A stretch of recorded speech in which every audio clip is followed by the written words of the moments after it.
सबसे पहले स्पाइन बिल्कुल सीधी, फिर 3 बार ओम का उच्चारण, उसके बाद प्रार्थना।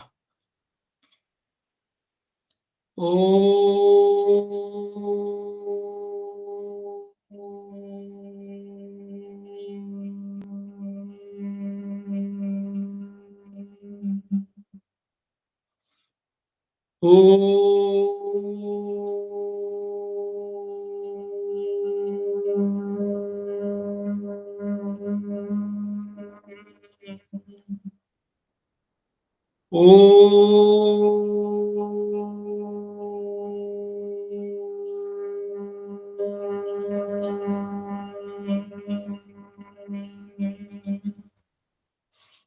वह शक्ति हमें दो दयानिधे, कर्तव्य मार्ग पर डट जाएं, पर सेवा पर उपकार में हम निज जीवन सफल बना जाएं।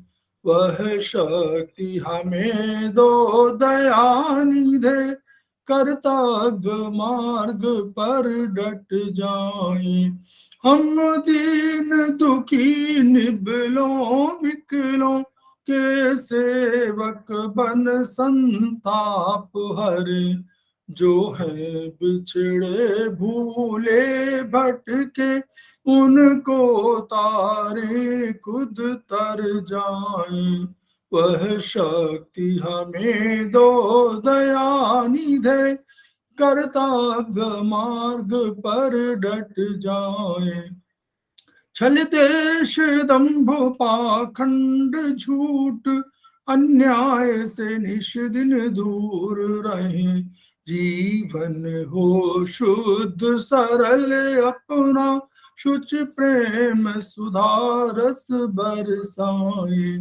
वह शक्ति हमें दो दयानिधे, कर्तव्य मार्ग पर डट जाए।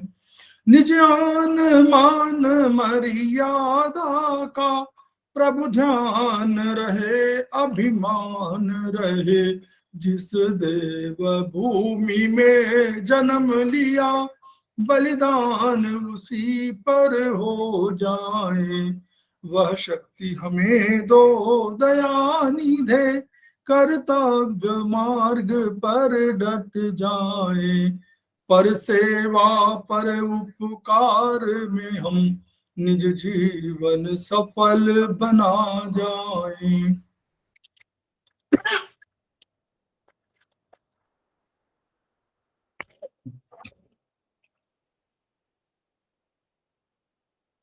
समवायी क्लासेस में उपस्थित श्री वीपी सक्सेना जी और श्री एम के यादव का स्वागत है। हम लोग एस्पस प्रयागराज, जो एक शोध प्रशिक्षण उपचार संस्थान प्रयागराज है, उससे संबद्ध है। हम उनके 3 मनीषियों के ऋणी हैं, जो ब्रह्मलीन एमपी खेमका सर हैं, दूसरे श्री जेपी अग्रवाल वर्तमान में अध्यक्ष हैं, और तीसरे एपेक्स बॉडी के चेयरमैन श्री एस.एस. सराज। इनके इन गुरुओं से और अन्य गुरुओं से जो हमने शिक्षा ग्रहण किया है, चाहे वो चिकित्सा शिक्षा हो, चाहे वो चिकित्सा हो, उसको हम अपने समवायी फाउंडेशन के माध्यम से अपने लोगों के बीच में प्रसारित करते हैं, ताकि उनके माध्यम से यह बाद में जन जन जागरण अभियान का जो है, अभियान में ये हिस्सा बन सके और सब लोगों को इस चिकित्सा के बारे में, इस शिक्षा के बारे में ज्ञान प्राप्त हो सके। तो आइए हम लोग आज आयुर्वेदिक एक्यूप्रेशर पर बात कर रहे हैं। पहले हम लोगों ने उसके सेलिएंट फीचर्स, जो उसके विशिष्ट बिंदु थे, उनको जाना था। अब हम ये देखते हैं कि आयुर्वेद के 6 घटक हैं। हम लोगों ने कहा था कि आयुर्वेद में 3 का बहुत योगदान है, 5 का बहुत योगदान है, 6 का बहुत योगदान है और 10 या 9-10 जिसको हम कह रहे हैं 10 द्रव्य का सिद्धांत। तो त्रिसूत्र था, 3 सूत्र था, उसके आधार पर 3 का योगदान था। 5वें में 5 हमारे महाभूत थे हैं, जिनको कि हम 5 कहते हैं, तो 5 का योगदान है। 6 हमारे घटक है, आयुर्वेद के 6 घटक हैं। जब कभी घटक की बात आएगी तो हम लोगों को कहना पड़ेगा कि आयुर्वेद के 6 घटक हैं। तो वहीं पर हम लोग आज शुरू कर रहे हैं, और बाद में जब हम दशोत्पत्ति सिद्धांत की बात करेंगे, 10 अंक जो है हमारे लिए बहुत महत्वपूर्ण होगा। तो आइए हम लोग शुरू करते हैं कि देखिए, जब यह प्रारंभ हो रहा था, शुरू में जब आयुर्वेद के बारे में हम लोग जान रहे थे, तो हम लोगों ने ये देखा था कि, और इसको बताया गया था कि जब ये प्रॉब्लम हो रही थी, जब समस्या हो रही थी कि हम अपने जो ज्ञान प्राप्त करते हैं, उस ज्ञान प्राप्त करने में हमको परेशानी आने लगी थी, क्योंकि बीमार रहने लगे थे। तो जो रोग का अधिक हुआ, तो इसको लोगों ने आपस में मीटिंग किया, और एक उस मीटिंग में जो हमारे मनीषी थे, उन्होंने मीटिंग किया, और उन मनीषियों ने ये देखा कि यह वर्चुअली ये ज्ञान किसी के पास है, इसके हितकारी ज्ञान है, किसी के पास है, जो आयुर्वेद के रूप में बाद में कहलाया। तो उसको उन्होंने दिव्य दृष्टि से देखा था। और क्या देखा था कि क्योंकि त्रिकाल दृष्टा थे सब ऋषि के बारे में कहा गया कि ऋषियों मंत्र दृष्टारा है। जो मंत्र दृष्टा है वो ऋषि, यानी मंत्रों को जो साक्षात करे, वह ऋषि कहलाता था। तो वर्चुअली उन्होंने देखा त्रिकालदर्शी होने के कारण देखा कि सामान्य, विशेष, गुण, द्रव्य, कर्म और समवाय ये है। तो यानी हमारा, अगर हम वैसे कहेंगे, द्रव्य, गुण, कर्म, सामान्य, विशेष और समवाय, ये जो है इसके रूप में हम लोगों को इस आयुर्वेद के 6 घटक के कहा जा रहा है। अब इसी को उन्होंने जाना था, और जानने के बाद फिर उसकी आगे कहानी ये है कि जब ये हुआ तो उसमें से एक हमारे ऋषि प्रयागराज से भारद्वाज ऋषि हमारे गए, और वो इंद्र के पास गए, क्योंकि जाना था कि वर्तमान में यह ज्ञान इंद्र के पास है, जबकि यह ज्ञान हमारे पितामह ब्रह्मा ने इसको साक्षात जाना था। तो अब हम लोग आगे उनकी बात कर रहे हैं कि चूंकि संपूर्ण जगत, देखिए 2 तरह का दर्शन है। एक दर्शन है प्राच्य दर्शन, जिसको हम लोग दर्शन के रूप में बोलते हैं, और एक पश्चिम का, जो आज की डेट में हम लोग बोलते हैं कि विज्ञान। तो विज्ञान और दर्शन 2 चीजें थी। तो पूर्व जो था, पूरा पूर्वी तरफ का जो एरिया था भारत, वो भूगोल का, उसमें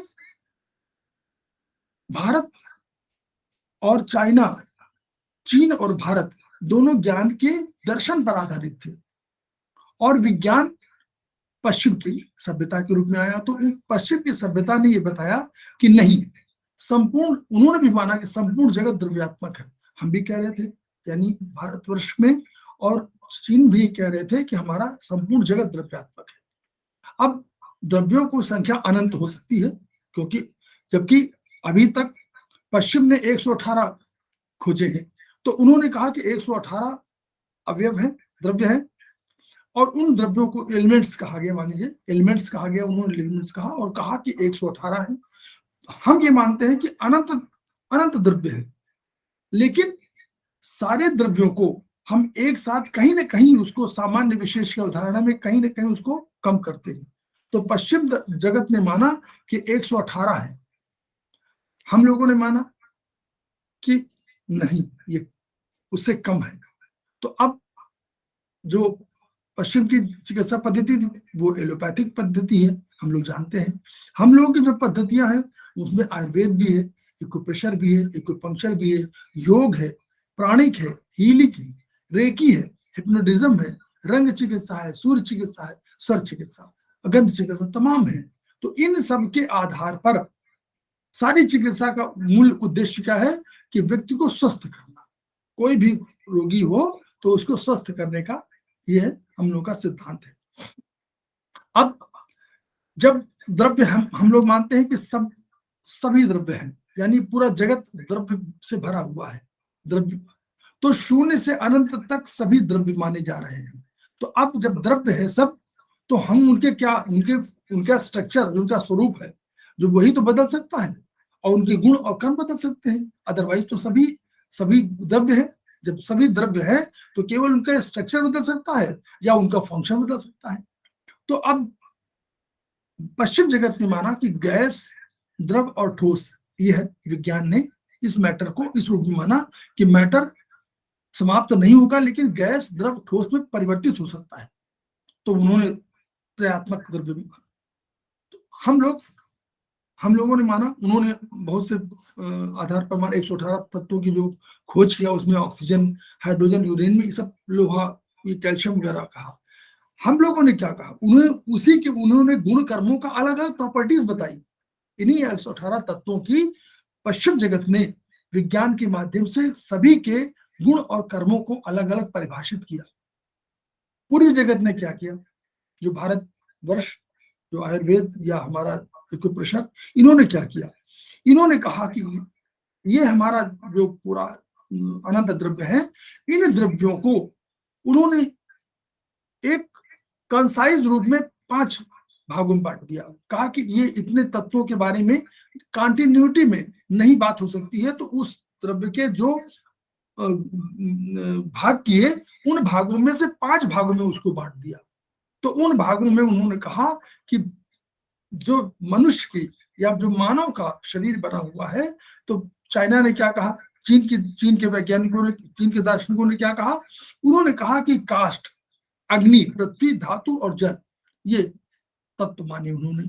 तो काष्ठ पहला, अग्नि, पृथ्वी, धातु और जल, ये 5 उन्होंने माने। तो इस पर उन्होंने जो एक्यूपंक्चर का सिद्धांत, पहले एक्यूपंक्चर आया था, तो एक्यूपंक्चर का सिद्धांत लिया और कहा कि हम अपने ऊर्जा को, जो शरीर में ऊर्जा है, उस ऊर्जा को एक स्थान से दूसरे स्थान पर हम लोग परिवर्तित करते हैं, और इस आधार पर हम लोगों ने एक्यूपंक्चर किया। धीरे धीरे वो एक्यूप्रेशर में भी कन्वर्ट हुआ, यानी प्रेशर। पंक्चर का अर्थ भी वही था कि प्रेशर दे रहे थे, और एक्यूप्रेशर का अर्थ भी वही था कि हम प्रेशर दे रहे थे किसी रूप में। तो लेकिन भारतीय दर्शन ने क्या माना, भारतीय आयुर्वेद ने ये नहीं माना। आयुर्वेद ने कहा आकाश, वायु, अग्नि, जल, पृथ्वी, ये उन्होंने 5 कहा। यानी अग्नि, पृथ्वी और जल ये तीनों कॉमन थे, बस जहां वहां काष्ठ था और धातु थी, यहां पर आकाश और वायु। पश्चिम चाइनीज दर्शन ने काष्ठ की ऊर्जा के रूप में वायु की बात कही, और हम लोगों ने तत्व की बात कही। हम लोगों ने उसको महाभूत कहा, जो तत्व कह रहे थे उसको हम लोगों ने महाभूत कहा, और उन महाभूतों में हम लोगों ने उसको वायु के रूप में महाभूत को रख दिया, जबकि उन्होंने काष्ठ की ऊर्जा के रूप में कही थी। अब इन महाभूतों का चाइनीज दर्शन में, जो चाइनीज दर्शन था, उन्होंने इस पर यह नहीं कहा था कि पहला कौन है, यानी काष्ठ पहला है कि अग्नि पहला है कि पृथ्वी पहला है कि धातु है कि जल पहला है। भारतीय दर्शन में जो आयुर्वेद दर्शन कह रहा है, उसमें कहा नहीं, यहाँ पर इन महाभूतों का एक निश्चित क्रम रख दिया गया। उन्होंने कहा पहले आकाश है, फिर वायु है, फिर अग्नि है, फिर जल है, फिर पृथ्वी है, ये रूप में। तो इस रूप में अगर हम कहें तो ये दर्शन अधिक साइंटिफिक के रूप में हुआ। इसमें बताया गया कि पहला कौन है, पहला आकाश है, फिर वायु है, फिर अग्नि है, फिर जल है, यानी एक निश्चित क्रम है। फिर आगे चल के उन्होंने और भी दिया कि इनका निश्चित क्रम ही नहीं है, बल्कि गुण भी जो है वह उस रूप में है कि आकाश का जो गुण है वो वायु में अपने आप समाहित है। वायु में जो गुण है वो वायु का गुण और आकाश दोनों का गुण जो है अग्नि में समाहित है, और वायु, आकाश, अग्नि का जो गुण है वो जल में समाहित है, और आकाश, वायु, अग्नि, जल, पृथ्वी और अग्नि जल का जो है गुण वो पृथ्वी में समाहित है। इसमें पृथ्वी में आकाश के भी गुण है, वायु के भी है, अग्नि के भी है, जल के भी है, पृथ्वी के स्वयं को तो आई। तो इस आधार पर उन्होंने कहा। अब आगे और परिभाषित करने की जब बात आई तो उन्होंने गुण अब इन्हीं को कहा। पहले तो द्रव्य कह दिया, यानी एलिमेंट को द्रव्य कह दिया, फिर उसके गुण कह दिया, फिर उसके कर्म कह दिया, फिर आगे सामान्य और विशेष की अवधारणा आई, और इसके बाद समवाय उनका कॉम्बिनेशन के रूप में आया। तो आयुर्वेद में पहला जो हम लोग पढ़े थे कि उसमें हम लोगों ने कहा कि हेतु सूत्र, लक्षण सूत्र और औषधि ज्ञान सूत्र, ये 3 थे। हेतु लिंगौषध ज्ञानम स्वस्थातुरपरणम। तो ये उनका हेतु लिंगौषध ज्ञानम, हेतु सूत्र और लिंग सूत्र, लिंग वो लक्षण सूत्र सिम्टम, और औषध ज्ञान। तो इनसे उन्होंने कहा अब ये आधार थे। लेकिन आयुर्वेद में क्या था, आयुर्वेद में जो जड़ी बूटियों का यूज था, जड़ी बूटियों से तैयार की गई औषधियों पर ये चिकित्सा पद्धति थी। एक्यूपंक्चर ने इसको जड़ी बूटियों से आधार नहीं माना, बल्कि उन्होंने कहा कि यह ब्रह्मांड की जो भी ऊर्जा है, उस यह शरीर में जो भी ऊर्जा है, उस ऊर्जा को ही एक दूसरे से हम लोग अलग अलग जगह पर कर सकते हैं। तो एक्यूपंक्चर में जो औषधि क्या है, वो उन्होंने कहा कि ईश्वर प्रदत्त जैव ऊर्जा है। क्यों? क्योंकि उन्होंने कहा ब्रह्मांड की ऊर्जा ईश्वर प्रदत्त ही तो है, और वही ब्रह्मांड की ऊर्जा आपका निर्माण करे, वही ब्रह्मांड की ऊर्जा आती है और आपके शरीर में प्रविष्ट होती है मेरिडियन के माध्यम से। तो इसका अर्थ ये हुआ कि जो ब्रह्मांड ईश्वर द्वारा बनाया गया है, तो उसके द्वारा जो प्रदत्त जैव ऊर्जा है, वही तो आपके शरीर में आई हुई है, तो वो भी ईश्वरी है, वो भी दिव्य है, ईश्वरी शक्ति का अंश है। तो उसी तरह आयुर्वेद भी क्या कहता है, आयुर्वेद में दोनों में साम्य क्या है, आयुर्वेद भी ये कह रहा है कि ये ईश वचनों का संग्रह है। तो यानी जो भी इसमें कहा गया है वो ईश वचन है, इसलिए स्वयं में दिव्य है, इसी अद्भुत है, इसीलिए नित्य है। नित्य माने कभी नष्ट नहीं हो सकते। तो इसलिए दोनों में समानता ये है कि वो भी ब्रह्मांड की ऊर्जा को शरीर में उत्पन्न, शरीर में स्थापित मान रहे हैं, और उसके आधार पर शरीर फंक्शन कर रहा है, काम कर रहा है। और हम लोग भी आयुर्वेद को भी जो मान रहे हैं वो ईश वचनों का संग्रह है, इसलिए वो भी दिव्य है। तो इन दोनों के आधार पर जो हम समानता हमारे भारतीय दर्शन में और चीनी दर्शन में हुई। अब हम लोग जब अब हम लोग ये तो उपाय उन्होंने खोजा, उन्होंने कहा कि जो सबसे पहले ज्ञान जो है हमारा, उन्होंने दिखाया कि सबसे पहले ज्ञान प्राप्त हुआ था हमारे पितामह ब्रह्मा, पितामह हमारे ब्रह्मा है। उन्होंने कहा कि तो उसको उन्होंने जाना, और जानने के बाद उन्होंने इसको दिया। फिर ऋषि कुमार को सुनाया उन्होंने, ऋषि कुमार थे और सनक सनंदन सनातन सनत कुमार, इन लोगों को सुनाया, और फिर उन्होंने इसको जा करके इंद्र को दे दिया, और इंद्र ने फिर जो है, इंद्र से हमारे भारतवर्ष में जो हमारे महर्षि थे वो जाकर लाए, और उन्होंने अपने शिष्यों, भरद्वाज मुनि ने अपने, ऋषि ने अपने शिष्यों को, सुश्रुत को, कल्हण, चरक आदि के माध्यम से अपने शिष्यों को आया। शिष्य परंपरा थी, सुश्रुत और कल्हण, चरक ये बहुत सेकंड या थर्ड पीढ़ी के थे। तो इस तरह ये शिष्य और गुरु परंपरा के माध्यम से ये ज्ञान अक्षरशः उसी रूप में आया, और बाद में चरक आदि ने इसको एक पुस्तक का रूप दिया। उसी पुस्तक को हम लोग, चरक संहिता को हम लोग आधार बना करके आयुर्वेदिक एक्यूप्रेशर पर बात कर रहे हैं। तो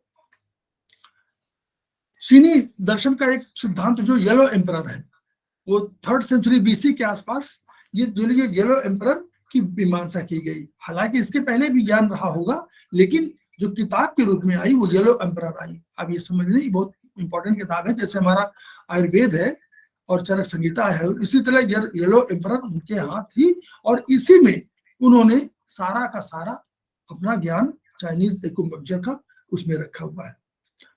आयुर्वेद में हम लोगों ने थोड़ा सा हर चीज का एक कहीं ना कहीं उसकी परिभाषा लिया, और परिभाषा को अलग अलग वैज्ञानिक रूप से, मतलब उसकी एक आधार दिया, और इसलिए कहा कि एक सिस्टम से बनाया, एक परंपरा का एक सिस्टम से बनाया, इसलिए उसको हम लोगों ने अधिक वैज्ञानिक, मतलब अगर विज्ञान कहता है कि जो एक सिस्टम से बने विज्ञान है, तो हम लोगों ने उसको अलग सिस्टम से हमारे दर्शन में रखा गया, इसलिए वो वैज्ञानिक अधिक कहा जा रहा है। ये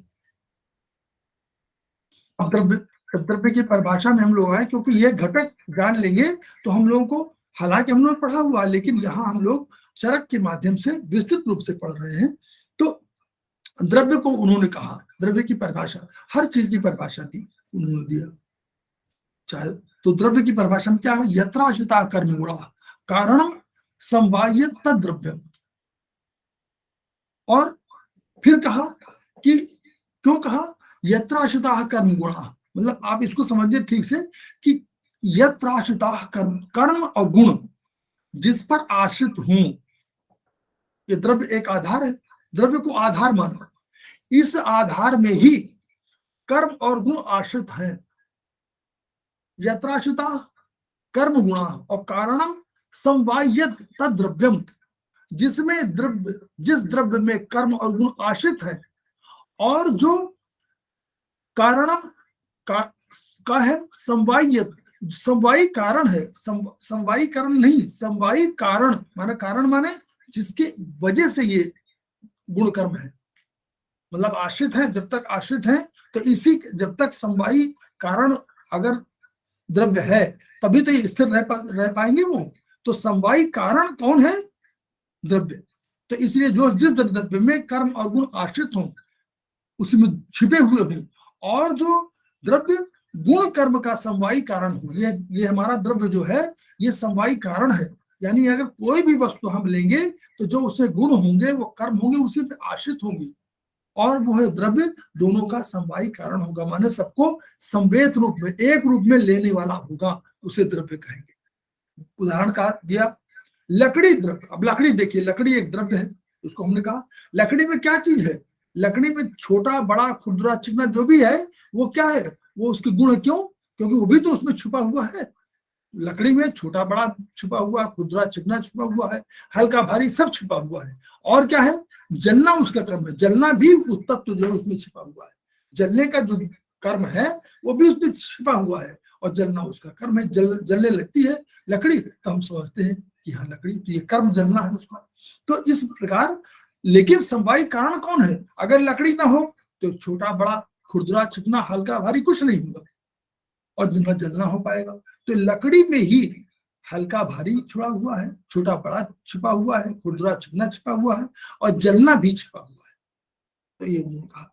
फिर उन्होंने कहा द्रव्य, जब द्रव्यों का कहा कि कितने द्रव्य हो सकते हैं, तो उन्होंने कहा कि खादिन यात्मा मन है कालो दिशस्त द्रव्य संग्रह और सेद्रियम चेतनम द्रव्यम निरिंद्रियम अचेतनम।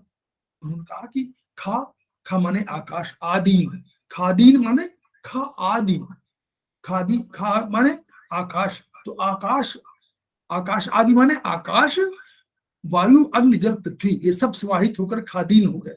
और आत्मा, ना में आ लग जाएगा तो या हो जाएगा, ना में अगर ना में आ लग जाएगा तो या बन जाता है। तो खादीन यात्मा, खादीन प्लस आत्मा, आत्मा मन कालह, कालो माने कालह, दिशा दिशा चा, दिशा चा मतलब दिशा चा, दिशा चा, तो आत्मा मन काल और दिशा, द्रव्य संग्रह, इनको द्रव्य कहा गया।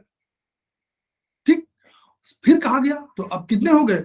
आकाश 5 तो यही हो गए, फिर आत्मा मन काल दिशा 4 और हो गए, यानी 9 उन्होंने कहा। तो 9 द्रव्यों का संग्रह बता दिया कि 9 द्रव्यों का संग्रह है पूरे ब्रह्मांड में, ये उन्होंने कहा। और सेंद्रियम चेतन द्रव्यम निरिंद्रियम अचेतनम, उन्होंने कहा जिसमें इंद्रिय है वह द्रव्य चेतन कहा जाएगा, और जिसमें इंद्रिया नहीं है वो अचेतन द्रव्य कहा जाएगा। तो ये उन्होंने अपनी परिभाषा दिया। अब जब द्रव्यों के बाद में है तो हम उसको क्या बोलते हैं? हम नॉर्मली इसको बोलते हैं स्थावर और जंगम। जहां हम बोलते हैं कि स्थावर जंगम माने स्थावर में चलने वाले हो तो वो चेतना वाले होंगे, और जिसमें चेतना नहीं है उसको हम लोग जंगम बोल देते हैं। तो उस रूप में, लेकिन अब द्रव्यों के भेद यहाँ पर समझ लीजिए, यह नॉलेज के रूप में है, जो हो सकता है एक बार भी प्रयोग हो, लेकिन प्रयोग हो सकता है। अब कारण और कार्य को थोड़ा संक्षिप्त में समझिए कि कारण क्या हो, कार्य क्या होता है। कारण वो होता है जिसकी वजह से कोई कार्य हो, ठीक है। कारण जिसकी वजह से कोई कार्य, माने कोई एग्जिस्टेंस किसी चीज का हो रहा हो, वो आप, जैसे आप कोई काम कर रहे हैं तो आप कारण है, और काम जो है वो द्रव्य, कार्य द्रव्य के रूप में हुआ। तो कारण द्रव्य क्या है? आप स्वयं है, और आप चल रहे हैं तो यानी कार्य हो रहा है, और कारण आप है। तो वही कहा गया कि द्रव्यों के भेद, एक कारण द्रव्य, मतलब कारण क्या है, कौन सा द्रव्य कारण है, और कार्य द्रव्य क्या है। तो उन्होंने कहा कारण क्या है? सब में अंतर्निहित कारण क्या है? आकाश वायु अग्नि जल पृथ्वी काल दिशा मन आत्मा। ये जो उन्होंने कहा खादिन आत्मा मन है कालो, वो कहा कि ये तो कारण है, इनकी वजह से, इनके वजह से जुड़ने के कारण ही यह जो चाहे चेतन हो चाहे चेतन हो बना हुआ है। यानी इन समवायी कारण की वजह से ही, इन कारण की वजह से ही ये सारे चेतन अचेतन जो भी संज्ञा आप कह लीजिए वह आपके द्रव्यों की एग्जिस्ट कर रही है। लेकिन मूलभूत कारण यही है, इन्हीं नव तत्वों का संयोग होगा तो द्रव्य आपको दिखाई पड़ेगा। अब जब कार्य द्रव्य की बात है तो कार्य द्रव्य दो हुए जो एग्जिस्टेंस में आए, जो रिजल्ट के रिजल्ट, कार्य द्रव्य माने जो इसको मान लीजिए फल, परिणाम द्रव्य, वो कार्य कारण द्रव्य है और ये परिणाम द्रव्य है। तो परिणाम के रूप में क्या हुआ, चेतन हुआ, अचेतन हुआ। अब चेतन, पहले अचेतन समझिए, अचेतन में दो चीज हुई, एक कृत्रिम और एक प्राकृत। जो प्रकृति में अचेतन है, जो प्रकृति में है, पत्थर है प्रकृति में पैदा हुआ है, और आपने कोई चीज कृत्रिम बनाया वो आपके कृत्रिम है। भले कोई भी चीज बना सकते हैं आप, तो जो भी कृत्रिम आप बनाए वो अचेतन है। और प्राकृत माने जो प्रकृति ने अचेतन पैदा किया है वो। अब चेतन की बात आई, हम लोग मेन रिजल्ट आएंगे चेतन पर। तो अचेतन समझ लीजिए, चेतन बहुत, अचेतन बहुत सरल है, दो ही हुए। एक प्रकृति में अचेतन ऑलरेडी एग्जिस्ट कर रहे हैं, और एक आपने मनुष्य ने कृत्रिम किया, मैंने बनाया, वो कृत्रिम हो गया। अब हम लोग आए चेतन में। एक चेतन क्या हुआ, एक बहिरंत चेतन है। बहिरंत जो अंदर तो है ही चेतन, बाहर भी चेतन दिखाई पड़ रहा है। और एक चेतन है जो अंतः चेतन, मतलब आंतरिक में चेतन है लेकिन आपको दिखाई नहीं पड़ रहा, बाहर चेतन नहीं है। तो अंतः चेतन हम लोग एक बार डिस्कस कर चुके हैं कि वनस्पति, वानस्पत्य, विरुद्ध और औषधि। और वनस्पति में हम लोगों ने कहा था कि जैसे वनस्पति कौन सी है, जिसमें बिना पुष्प के फूल हो जाते हैं, बिना फूल के फल आ जाते हैं, पहली बार फल आ जाते हैं, पुष्प नहीं आते, तो वो वनस्पति है। जैसे गूलर, इसमें फूल नहीं आता, फल आ जाता है। वानस्पत्य ये है कि जिसमें फूल पहले आते हैं फिर फल आते हैं, वो हमारे जैसे आम पौधे वगैरह देते हैं। विरुद्ध कहा, उन्होंने कहा कि जो लता वितान है वो विरुद्ध के रूप में है, जो लता वितान फैले हैं वो, जैसे गिलोय। और औषधि को कहा था कि जो पहले नष्ट हो जाते हैं, यानी पहले सूख जाते हैं और उसके पश्चात जो है परिवर्तित, मतलब जो पकने पर सूख नष्ट हो जाते हैं, वो औषधि है। तो इसको गेहूं जौ चना में कहा था, जब फसलें पहले पक जाती हैं तो सूख जाती हैं, यानी पुराना अस्तित्व नष्ट हो जाता है, तब वो, तो इनको औषधि कहा है। तो ये वाला अंतः चेतन माने, अंतः माने जो अंतःकरण में चेतन है लेकिन बाहरी रूप में चेतन दिखाई नहीं पड़ते। बहिरंत चेतन में क्या है, बहिरंतस माने बहिर, अंतः चेतन। बही मतलब बहिर भी है और अंतः भी, दोनों में है, बाहर भी है और अंतः दोनों में। अब इसको कहा गया उन्होंने जरायुज, अंडज, स्वेदज, उद्भिज। तो ये सब उन्होंने कहा। तो अंडज तो आप समझ गए, जो अंडों से, जो पहले अंडे हों तब उससे हो। और जरायुज को पिंडज भी कहा गया, जो पिंड से, यानी पिंड के रूप में उत्पन्न होते हैं, जो सीधे सीधे मतलब अंडे के रूप में न होकर अंडे से फिर कोई चीज निकलती है तब वो बनते, तो अंडज है। जरायुज और पिंडज को एक ही कहा गया कि जो शरीर के गर्भ से, किसी शरीर के गर्भ से निकलते हैं वो पिंड के रूप में पूरा उसी मानव या उसके रूप में होते हैं, वो मानव या कोई भी जानवर, जैसे जानवर में भी, तो पिंडज कहलाते हैं। स्वेदज माने जो स्वेद से उत्पन्न होते हैं। और उद्भिज को उन्होंने कहा जो जल थल पृथ्वी से उत्पन्न होने वाले जीवधारी हैं, उनको कहा गया। तो इस तरह उन्होंने चार, जरायुज, अंडज, स्वेदज, उद्भिज, इसमें जो ये सब बाहर भी चेतन है और अंदर भी चेतन है। अब इसको हम लोग जब इसमें कहा, जब इंद्रियां, क्या अगर इंद्रियां ना हो तो हमको ज्ञान प्राप्त नहीं होगा। इंद्रियां और शरीर जड़ है। क्यों जड़ है? क्योंकि इसमें जब तक आत्मा का संयोग नहीं होगा तब तक चेतनता आएगी नहीं। आत्मा ही जो है, आत्मा, मन क्या है, मन अंतःकरण है, यानी करण माने इंद्रियां। जो बाहरी इंद्रियां हैं वह बिल्कुल जड़ के रूप में है, उनमें कोई भी नहीं है। लेकिन जब उसमें आत्मा का संयोग होता है तो चेतनता आती है। तो इस पे इंद्रियां क्या करती हैं, ज्ञान प्राप्त, जो ज्ञान आपका होता है बाहरी जगत का, उसको प्राप्ति करने में सहायक हो जाती है, ये एक साधन के रूप में है। और क्या है, ज्ञान क्या है, ज्ञान तो स्वयं साध्य है, माने वही तो रिजल्ट है। उसी को चाहना चाह, उसी को तो लक्ष्य ज्ञान साध्य है, वही तो ज्ञान तो हमारा लक्ष्य है। जैसे कि हम देख रहे हैं कि किस रूप में हम जाएं और अब देखें कि वर्चुअली ये पशु है, ये पक्षी है, ये हम ज्ञान पाना चाहते हैं, तो ये हमारा साध्य, यही हमारा लक्ष्य है। और आत्मा क्या है? वो साधक है, वो साधक है, वही साधनों के माध्यम से और साध्य को पाने की कोशिश कर रही है। तो ये हम लोगों ने कर्म के बारे में आया, हम लोगों ने कर्म के बारे में आया तो उन्होंने कहा कि सार्था गुरुवादयो बुद्धि प्रयत्नांता परादय और गुणा प्रोक्ता प्रयत्नादि कर्म चेष्ट मुच्यते। इसमें कई कहा, सार्था माने बहुत उस पर मत जाइए, ये केवल छोटा समझिए, प्रयत्नादि कर्म चेष्ट मुच्यते, यानी प्रयत्न आदि चेष्टाओं को कर्म कहा जाता है। अदरवाइज उन्होंने कहा था सार्था गुरुवादयो बुद्धि, उन्होंने कहा सार्था माने विषय के सहित। विषय क्या थे? शब्द, स्पर्श, रूप, रस, गंध, ये सार्था था। और गुरु आदि माने गुरु लघु जो वो है वो वाला। अब बुद्धि और प्रयत्नांता परादय, जो प्रयत्न पे समाप्त हो, तो उनमें चार, इच्छा, द्वेष, सुख दुख, प्रयत्न, ये है। और परादय पर अपर वाला, जो सामान्य हम जिसको बोलते हैं सामान्य गुण, गुणा प्रोक्ता प्रयत्नादि कर्म। तो कर्म क्या है? ये तो गुण की बात थी। कर्म क्या है? प्रयत्नादि कर्म चेष्ट मुच्यते, जो प्रयत्न, जो कर्म, प्रयत्न कौन है? जो कर्म, कुछ को कहेंगे जो प्रयत्न आदि चेष्टा है, जिनको प्रयत्नों से कोई चीज आते हैं, कर्म करते हैं, उसको कर्म कहा जाता है। और कर्म का मतलब हुआ चलनात्मक रूप है, यानी क्या हुआ? कर्म माने जब तक कोई चलन, किसी तरह का चलन होगा, मूवमेंट नहीं होगा, तब तक कर्म को नहीं कहेगा। तो ये गति माने कर्म में गति होगी। और गति का अर्थ है कि गति अर्थ क्या है? अगर यहाँ पर दो चीजें हैं तो इस जगह पर गति होने का मतलब है कि इस जगह से इस जगह चला जाना, यानी पुरानी जगह जहां पर थे वहां से संबंध विच्छेद होना और आगे जाकर के दूसरी जगह से संबंध स्थापित कर लेना। तो एक जगह संबंध विच्छेद और एक जगह संबंध स्थापन, यही मूवमेंट है। तो वही को उन्होंने कहा कि ये प्रयत्न जो है, जो प्रयत्न आदि चेष्टाएं जो है, इन्हीं को कर्म कहते हैं। अब ये कर्मों की बात कही तो उन्होंने कहा 5 कर्म। देखिए, उत्प्रेक्षण, उत्क्षेपण ऊपर जाना, अवक्षेपण नीचे आना, आकुंचन माने कॉन्ट्रैक्शन, और प्रसारण माने फैलाव, और गमन माने मूवमेंट। तो ये 5 क्रियाएं थी जिनको कि उन्होंने कर्म के रूप में कहा। उत्क्षेपण, अवक्षेपण, आकुंचन, प्रसारण और गमन माने मूवमेंट। अब देखिए गमन में क्या, देखिए सभी वही लिखा हुआ है। गमन में क्या हुआ? शरीर अवयवों और संबंध द्रव्यों में गुरुत्वादि, दो गुरुत्वाकर्षण के विरुद्ध जो जा रहे हैं वो उत्क्षेपण है, और जो गुरुत्वाकर्षण के साथ जा रहे हैं वो क्या है? अवक्षेपण है।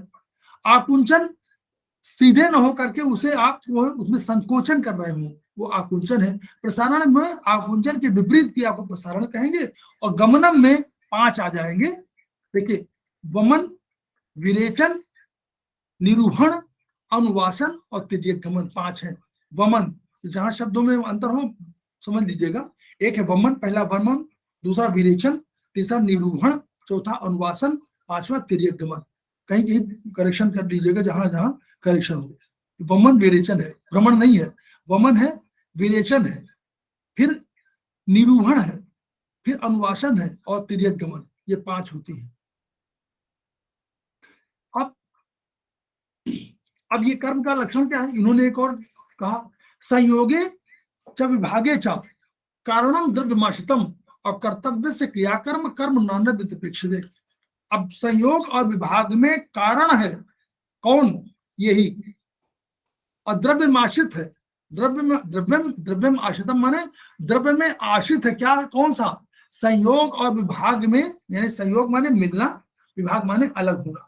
तो संयोग में और विभाग में यही कारण है। कौन? कर्म। और ये द्रव्यम आश्रितम, द्रव्य में आश्रित है, ये द्रव्य में आश्रित होना चाहिए, नंबर 1। नंबर 2, जिसमें भी संयोग में और विभाग में यही कारण है, इसी की वजह से, इसी भाई आपने अभी देखा था कि हम अवक्षेपण माने अगर इस संबंध, यहां से संबंध विच्छेद करेंगे तो ऊपर चले जाएंगे, तो यहाँ मिल जाएंगे, तो इससे संबंध स्थापित कर लेंगे। यानी कर्म जो है, मूवमेंट जो कह रहा है, ये संयोग, यहाँ संयोग कर रहा है या विभाग, यहाँ विभाग कर रहा है, यहाँ से विभाग कर रहा है, यहाँ संयोग कर रहा है। तो संयोग और विभाग में दोनों में कारण है, द्रव्य में आश्रित है। दूसरी जो लाइन है वो सामान्य रूप से हम लोगों के लिए नहीं है, यह दर्शन का विषय है, लेकिन फिर भी उसको हम लोग अपने चिकित्सा के कर्तव्य से क्रिया कर्म, कर्म नान्यद अपेक्षित, ये सही है। कर्म आपकी किसी की अपेक्षा नहीं करता, यानी कोई कर्म अपेक्षा नहीं करता कि पहले आप कुछ करेंगे तब वो कर्म शुरू करेगा। जैसे आपने कोई काम, भोजन शुरू किया, उसने पचाना शुरू कर दिया, उसने ब्रेक करना शुरू कर दिया, उसने कैटाबॉलिज्म शुरू कर दिया, उसने एनाबॉलिज्म शुरू कर दिया, यानी चाहे अपचय की कार्यवाही शुरू हो गई, वो अपेक्षा नहीं कर रहा आपसे कि आप बोलेंगे कि भैया तोड़ो, तब ना तोड़ना। तो ये कर्म नान्यद अपेक्षित है, ये तो हमारे लिए है। लेकिन कर्तव्य से क्रिया कर्म, ये दार्शनिक विचार है, ये हम लोगों का नहीं लेना चाहिए, क्योंकि कर्तव्य और अकर्तव्य की परिभाषा अलग अलग है। तो कर्तव्य क्या है, अकर्तव्य क्या है? उन्होंने कहा कर्तव्य क्रिया कर्म। ये कर्तव्य और कर्तव्य जो है दर्शन पे और दर्शन पे चला गया, इससे चिकित्सा में आवश्यकता नहीं है, तो ये हमारे लिए विषय नहीं है। हम कर्तव्य अगर मानना चाहते हैं तो केवल ये मान सकते हैं कि जो रियल में मूवमेंट है, जो होना चाहिए वो कर्तव्य है, और जो नहीं होना चाहिए वो अकर्तव्य है। यानी अगर भोजन को मुंह से हम खाते हैं और हमारे स्टमक में जाना चाहिए तो ये कर्तव्य है, और इससे उल्टा हो रहा तो अकर्तव्य है। लेकिन ये उनका आशा नहीं था, ये दार्शनिकों का, हमारे जो दार्शनिक थे उनका ये आशा नहीं था। आशा उनका दूसरा था, वो कर्तव्य और कर्तव्य को परिभाषित कर रहे थे, और तब कह रहे थे कर्तव्य से क्रिया कर्म है, वो बड़ी बात कर रहे थे, वो दर्शन की बड़ी बात कर रहे थे, उससे हमको बहुत मतलब नहीं है। तो अब हम लोगों ने कहा कि जो चयापचय की क्रिया हो रही है वो हमारे एंजाइम, आपने पेट में डाला HCl और एंजाइम मिले। अब HCl एंजाइम वेट नहीं करेंगे कि आप पहले आप बोले तब वो करेंगे, वो कैटाबॉलिज्म एनाबॉलिज्म शुरू कर देंगे, यानी तोड़ना। कैटाबॉलिज्म माने तोड़ना, तो कैटाबॉलिज्म क्या है? विभाग। एनाबॉलिज्म क्या है? संयोग। कैटाबॉलिज्म माने विभाग, संबंध विच्छेद कैटाबॉलिज्म है, और संबंध को जोड़ना एनाबॉलिज्म है। इसी को चय अपचय की क्रिया कहते हैं। तो ये है।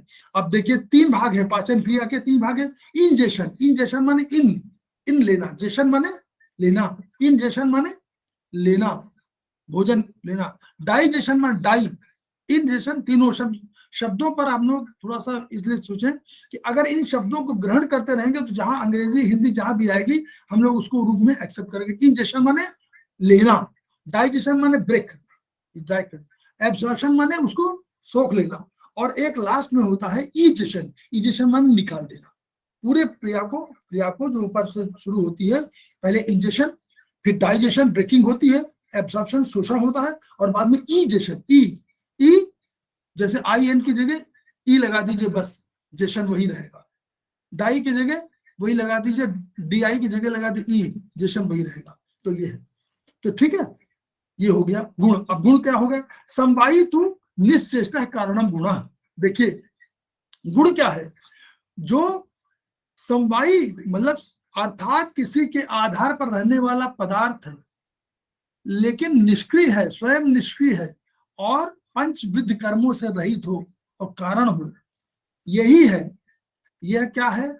यह किसी के आधार पर रहेगा, द्रव्य में रहता है, द्रव्य में समवायी तू, समवायी भाग है, समवायी भाव से उस द्रव्य में जुड़ा हुआ है, लेकिन यह स्वयं निश्चेष्ट है। क्यों निश्चेष्ट? निष्क्रिय है। क्यों नहीं है? बता रहा हूं, और यही कारण है, ये आपके उस द्रव्य का यही कारण है, द्रव्य को यही परिभाषित कर रहा है। इसी गुण के कारण द्रव्य माना जा रहा है, जो भी उसका गुण है, तो उसी द्रव्य के कारण, इसी यही कारण है, ये गुण ही कारण है जिसकी वजह से वो समवायी का, वो गुण का, वो द्रव्य कहा जा रहा है। और ये समवायी है, समवायी माने उसमें आधार में रहने वाला पदार्थ है, निष्क्रिय है। क्यों निष्क्रिय है? क्यों? देखिए पंचविध कर्मों से, अभी हमने 5 कर्म दिखे थे ना, उत्क्षेपण, अवक्षेपण, आकुंचन, प्रसारण और गमन। तो पांचों नहीं, अपने आप ये गुण कहीं मूवमेंट नहीं करता, डजंट मूव। कर्म तो मूव करता है लेकिन ये नहीं मूव करता, ये निश्चेष्ट है। कर्म तो मूव कर रहा है, कर्म जो है गमन कर रहा है, लेकिन यह निश्चेष्ट है, ये पंचविध कर्मों से रहित है। इसमें गुण, ये गुण ऐसा नहीं है कि आप ये आज है कल चला जाए कहीं और, नहीं, यह वहीं पर रहेगा। यह कारण है, यह द्रव्य को यही परिभाषित कर रहा है, लेकिन यह निष्क्रिय है। इसलिए इसको आपको समझने की जरूरत है। अब इसको उन्होंने दिया कि कोई कोई जो उसका गुण है, आकाश महाभूत, देखिए आकाश महाभूत क्या है, अधिकरण है, आवरण है। और अगर जैसे फेफड़ों के, उन्होंने कहा कि फेफड़ों की झिल्ली में अगर मार्दव गुण न हो तो वो फूलता पिचकता नहीं होगा। लेकिन ये मार्दव गुण की वजह से फूलता पिचकता है, लेकिन स्वयं नहीं, स्वयं वो उसके गुण के कारण ये फूलता पिचकता है, लेकिन फूलना पिचकना कर्म है। लेकिन गुण क्या है, उसमें ये एलिमेंट जुड़ा हुआ, ये उसका एक गुण है कि वो फूल सकता है। मार्दव गुण मृदुता, मृदु वाला है, मार्दव माने मृदुता है, उसमें मृदुता की वजह से वो हो सकता है। तो ये जो है वो गुण है और वो निश्चेष्ट निश्चेष्ट। लेकिन वो अगर ये गुण न रहे तो आकाश महाभूत अपने आप में समाप्त हो जाएगा। अगर मार्दवता नहीं, मार्दव वाला एलिमेंट नहीं है तो आकाश को हम लोग आकाश नहीं कह पाएंगे, आकाश को नहीं कहेंगे हम लोग। अब देखिए ये आ गया।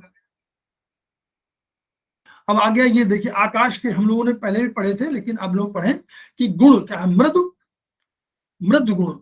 लघु है, लघु लघु माने किसी भी जगह पर ये जा सकता है। आकाश जो है, आकाश माने स्पेस, आकाश को अगर अंग्रेजी में समझेंगे तो स्पेस समझेंगे। मृदु है, वो ये भी बताया ना कि उसके जो भी है वो फैल फैल सकता है, पिचक सकता है, ये मृदुता, मृदु गुण की जान। लघु माने किसी जगह जा सकता है, छोटा भी, छोटा सा छोटा लघु भी होगा। सूक्ष्म, बिल्कुल लघु भी होगा, सूक्ष्म भी होगा, बिल्कुल कहीं भी पहुंच जाएगा। सूक्ष्म होगा, ये वर्चुअली चिकनापन इसमें होगा, तो ये क्या करेगा, अप्रतिघात करेगा, इसमें प्रतिघात नहीं होगा, मतलब कोई रेजिस्टेंस नहीं होगा और ये स्मूथ रहेगा। तो ये अप्रतिघात करेगा। आप हवा में मारेंगे मुक्का तो वो कहीं भी किसी को नहीं लगेगा, ना आपका हाथ को चोट आएगी, मतलब कोई रिएक्शन नहीं देगा। तो वो है। शब्द, हम लोगों ने शब्द देखा था, शब्द स्पर्श रूप वही वाला है शब्द।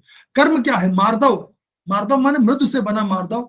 सौशिर, सौशिर माने जिसमें छिद्र युक्त हो, जैसे आकाश, आकाश से पानी बरसता तो आकाश को छिद्र युक्त माना गया है। हमारे शरीर में रोए हैं, जो रोमकूपर से निकलता तेल अंदर चला जाता है और पसीना निकलता, वो तो सुशिर धन की वजह से। और हड्डियों में भी आप देखिए छेद होते हैं, तो ये सब है। लाघव, लघु, लघु से बना लाघव, तो लघु से लाघव, तो ये हो गया। वायु के देखिए तो इसका मतलब क्या हुआ, सबसे बड़ा गुण आकाश का अप्रतिघात है और मृदु है। मेन मृदु है, मार्दव और सौशिर है और अप्रतिघात है, ये उसका मूल है। और शब्द तो है ही, तो शब्द तो आप लीजिए, लेकिन शब्द के साथ अप्रतिघात और मृदु तो ले लीजिए। वायु में देखिए क्या है, लघु है, वो भी लघु है, ये भी लघु है, क्योंकि वायु कहीं जा सकती है। शीत, ठंडा होना इसका स्वभाव है। और रुक्ष, थोड़ा रूखा है, खर है, तो रूखा, थोड़ा सा रूखा, रूखापन आता है। अभी हम लोग केवल भौतिक में जा रहे हैं, पराभौतिक में भी यही खर आ जाएगा। विशद, विशद माने थोड़ा स्पष्ट है, बहुत एपरेंट, वो मतलब ट्रांसपेरेंट है, विशद है। और सूक्ष्म है, बिल्कुल वो सूक्ष्म वहां भी था। चल, चल इसका स्वभाव आगे होगा, स्पर्श होगा, चल भी इसका स्वभाव है, वायु का चल भी स्वभाव है और स्पर्श, तो चल इसका गुण है, चल मूवमेंट। और रौक्ष, रुक्ष से रौक्ष बना है, विशद से वैशद बना है, लघु से लाघव बना है। और ग्लानि और विचार, और ग्लानि और विचार क्या हुआ, देखिए वायु की वजह से ही, अब यहां पर वो आ गया हम लोगों का पराभौतिक रूप में। ग्लानि और विचार वहां किसके विषय है, मन के विषय है। तो वायु की वजह से ही यह विचार और ये ग्लानियां उत्पन्न होती है। तो इसलिए इन ग्लानि और विचार ये स्पेशली हो गया। देखिए इसका शीत स्वभाव हो गया, मेन शीत हो गया, वो बहुत बड़ा पॉइंट है। ये शीत आप हमेशा लघु समझिए, लेकिन शीतलता और भी है, लेकिन इसमें भी शीतलता है। लेकिन शीत और रुक्ष इसका मेन। स्पर्श तो है ही, स्पर्श छोड़ दीजिए, वो जो शब्द स्पर्श रूप रसगंध उसको याद रखिए, लेकिन ये मुख्य रूप से शीत है और रुक्ष है, ये आप उसको समझ लीजिए। और जब कर्म में आइए तो ग्लानि और विचार कर्म इसी के हैं, यानी जब भी आप सोचते हैं तो वायु की वजह से सोचते हैं, जब भी ग्लानि करते हैं तो इनकी वजह से सोचते हैं। ठीक है। अग्नि, अग्नि का देखिए गुण उष्ण है, तीक्ष्ण है, सूक्ष्म तो है, लघु है, रुक्ष है, सब कुछ है, विशद भी है। रूप रूप तो है ही है, लेकिन उष्ण और तीक्ष्ण इसका एक विशिष्ट रूप से गुण है। और कर्म क्या है? जलाना, दाह, पाक, प्रभा, प्रकाशमण। जो तेज आपकी वजह से है, तेज आपके चेहरे पर है, तो प्रकाश है वो इसकी वजह से। जो आपका वर्ण है, आपका सुंदर दिख रहे हैं वो इसकी वजह से। जो आपके अंदर प्रभा है वो इसकी वजह से। जो जो आपके अग्नि को, आप कोई विचार को पचा लेते हैं वो इसकी वजह से। यानी जो विचार वहां वायु से निकला उसको अग्नि ने पाक कर दिया, आपने पचा लिया। दाहकता, दाहकता माने अगर एक रूपांतरण हो गया तो दाहकता है। अगर अगर कोई चीज को उसने रूपांतरित कर दिया दाहकता की वजह से, पाक की वजह से, तो पचा लिया, पका दिया उसको। जल, जल का देखिए शीत है, वहां भी है, वायु में शीत है, जल में भी शीत है, लेकिन जल द्रव स्निग्ध है, स्निग्ध चिकना है, मंद है। मंद देखिए, याद रखिएगा, मंद पृथ्वी में भी है और मंद इसमें भी है, लेकिन पृथ्वी में शीत नहीं है, इसमें मंद, मंद और शीत दोनों है। और ये स्निग्ध है, ये पिच्छिल है, चिपचिपा है। ये दोनों को जोड़ने का ढंग है। ये इस पिच्छिल स्वभाव की वजह से मृदु है, लेकिन मृदु माने मीठा, यहाँ मीठा है, मृदु माने मीठा है, और पिच्छिल माने ये अपने को एक दूसरे से जोड़ देता है, जोड़ने का गुण है। उधर क्या है? उत्क्लेद, वो करता, वो आपको चिकना कर, वो कर देता है, पानी लगता है, जैसे कि आपका हल्के से पानी लगता है उसमें, कि मतलब जली वाला था। स्नेह, स्नेह कहाँ चला गया? पराभौतिक में चला गया। स्नेह, बंध, बंधन, बंध बांधता है। विषंद, विषयों को, विष को निकालने का तरीका है। विष को हटा देता है, खत्म कर देता है। कैसे? अपने में समाहित कर लेता है। मार्दव, मृदु से बना मार्दव। और प्रहलाद माने इंद्रियों का सुख। देखिए, प्रहलाद माने इंद्रियों की प्रसन्नता है। जब इंद्रियों की प्रसन्नता हो तो वो जल की वजह से है। तो जोड़ना इसका स्वभाव है। विश्व को बाहर निकालना इसका, इसलिए जल पीने के बाद हम लोग कहते हैं कि जल पीजिए ताकि विष जो है निकल जाए। पृथ्वी गुरु है, पृथ्वी गुरु है। अभी तक कोई गुरु नहीं मिला था, सब लघु वगैरह मिले थे, यहाँ गुरु मिल गया। यहाँ खर मिला, खर उधर भी था वायु में, यहाँ खर मिल गया। यहाँ कठिन, ये कठिन, पृथ्वी कठिन हुई और मंद भी हुई। देखिए, गुरु भी हुई, कठिन भी हुई, मंद भी हुई। स्थिर, स्थिर कहीं नहीं है। आप देखिए, स्थिर कहीं नहीं है, किसी में स्थिर नहीं है, इसमें स्थिर है। ये बिल्कुल मंद है। मंद तो जल भी है, लेकिन स्थिर केवल यही है। तो स्थिर है, कठिन है, गुरु है, और सांद्र है, कंसंट्रेटेड है, स्थूल है। तो इसके बहुत वो है, इसलिए कठिन बहुत पूछा जाता है। कठिन, मंद, गुरु, सांद्र, स्थूल, ये इसके गुण है। और गंध तो है ही है। उपचय, संघात। अभी उपचय संघात में हम लोग क्या कह रहे थे? उपचय माने जो रिडक्शन होता है, जो हम लोग अपने साइंटिफिक भाषा में रिडक्शन होता है। और संघात माने जो है समूह, जुड़ जाना। उपचय, संघात माने एक तो जो होता है कि रिडक्शन, कम छोटा कर देना, एक बड़ा कर देना। गौरव, गुरु से गौरव बना है। स्थिरता, स्थिर से स्थिरता बना है। धारण करना और निर्माण इसके गुण में आते हैं, ये पृथ्वी कर्म में आते हैं। तो ये धारण करता है और निर्माण करता है। तो ये जो है हम लोगों ने अभी तक गुण तक पढ़ा। इसके बाद हम लोग सामान्य विशेष में आएंगे, और तब हम लोग समवायी कारण में आएंगे। समवायी कारण में जो है, और तब हम लोग का खत्म होगा। तो समय हो गया है। सुश्री ललिता जी ने ज्वाइन कर लिया है, तो आज यहीं तक। और मैं उनसे रिक्वेस्ट करूंगा कि वो अपनी बात शुरू करें। मैं उनका नमस्ते सभी को। आज हम लोग पढ़ेंगे श्वसन तंत्र के बारे में। आगे हम लोग देखे थे कार्डियोवैस्कुलर सिस्टम, ठीक है। आज देखेंगे रिस्पिरेटरी सिस्टम के बारे में। रिस्पिरेटरी सिस्टम मतलब ये होता है कि श्वसन तंत्र, ठीक है। श्वसन तंत्र आज हम देखेंगे कि श्वसन तंत्र में श्वसन तंत्र कैसे होता है और इसमें क्या क्या होता है। ये पहले मैडम बता दिया मैंने, इसको हटा देंगे तभी वो आ पाएगा। इसको अगर बताना चाहते हैं तो इसको पहले बता दीजिए, क्योंकि ये ठीक है, बता। फोटो है, चली जाएगी फिर इसमें। ठीक है, 2 फोटो मेरे पास है, एक और भी है, तो पहले इसको थोड़ा सा ये दो फोटो है मेरे पास, तो ये इस पर जो है आप इसको पहले देख लीजिए, इसको बता दीजिए। ठीक है। श्वसन तंत्र में आप मुख्यतः दो चीज पढ़ते हैं, श्वास, जो हम श्वास ले रहे हैं, और दूसरा श्वास छोड़ रहे हैं, जिसे कहते हैं अंतः श्वसन और बाह्य श्वसन। ठीक है। इसमें से जो मुख्य अंग है उसके बारे में हम लोग देख लेते हैं कि श्वसन तंत्र में कौन कौन सा अंग आता है। तो सबसे पहले तो लंग्स आता है। ठीक है, दो फेफड़े हैं, और इसके और पार्ट्स के नाम यहाँ पे लिखे हैं। सबसे पहले कि हम श्वास लेते हैं, ठीक है, नाक द्वारा लेते हैं, तो नोज है। उसके बाद नोज के आगे नेजल कैविटी है एक, ठीक है, जिससे श्वास जाती है। नोज क्या करता है हमारा, श्वास हम लेते हैं, ठीक है, और नेजल कैविटी क्या करती है, नेजल कैविटी में बहुत सारे, वो क्या करता है, वायु को साफ करता है और फिर वो अंदर भेजता है। ठीक है, ऑक्सीजन को फेफड़े ले सके, शरीर ले सके, उस तरह का ऑक्सीजन को लायक बनाता है नेजल कैविटी।